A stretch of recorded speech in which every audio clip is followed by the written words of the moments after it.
Hello LOC Pahalgam അക്രമത്തിൻ്റെ പശ്ചാത്തലത്തിൽ രൂപീകൃതമായിട്ടുള്ളൊരു സംഘടനയാണ്. ഒരു ഫേസ്ബുക്ക് കൂട്ടായ്മയായിട്ടാണ് ആരംഭിച്ചിട്ടുള്ളത്. അതിനുശേഷം ഒരുപാട് പേര് ഫിസിക്കലി അതിൻ്റെ ഒരു മീറ്റിംഗ് കൂടുകയും അതൊരു സംഘടനയായിട്ട് ഔദ്യോഗികമായിട്ടൊരു സംഘടനയായിട്ട് രജിസ്റ്റർ ചെയ്യുകയും ചെയ്തു.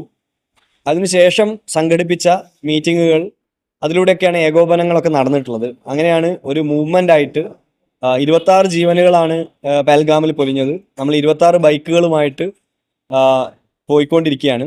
ശങ്കര ജന്മസ്ഥാനത്ത് നിന്നാണ് യാത്ര ആരംഭിച്ചത്. കാലടിയിലെ ശങ്കര ജന്മസ്ഥാനത്ത് നിന്നാണ് യാത്ര ആരംഭിച്ചത്.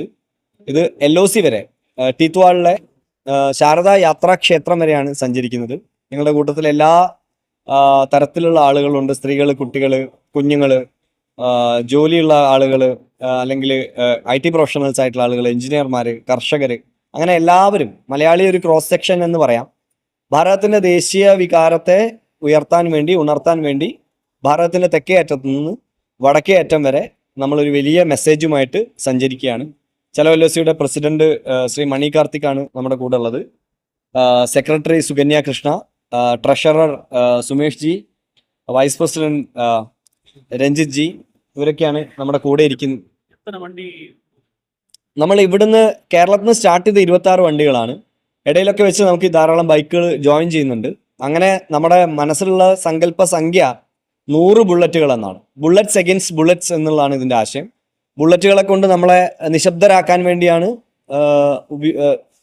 ചിന്തിച്ചത് എങ്കിൽ ഞങ്ങളുടെ ബുള്ളറ്റുകൾ ശബ്ദിക്കുന്നത് ഭീകരതയ്ക്കെതിരെയാണ്.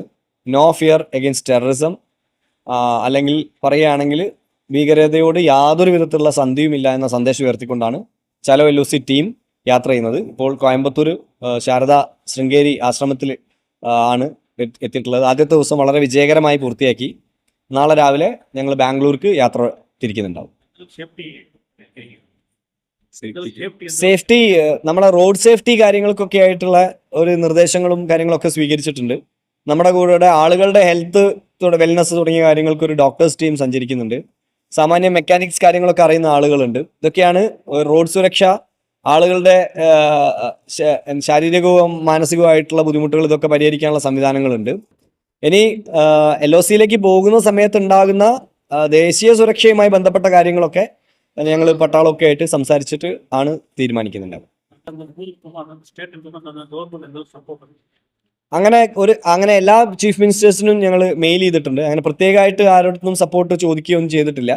എന്നാലും എല്ലാ സ്ഥലത്തും വലിയ സന്നദ്ധ സംഘടനകൾ, NGOകൾ, ഇവരൊക്കെ ഞങ്ങളോട് വളരെ നന്നായി തന്നെയാണ് സഹകരിക്കുന്നത്.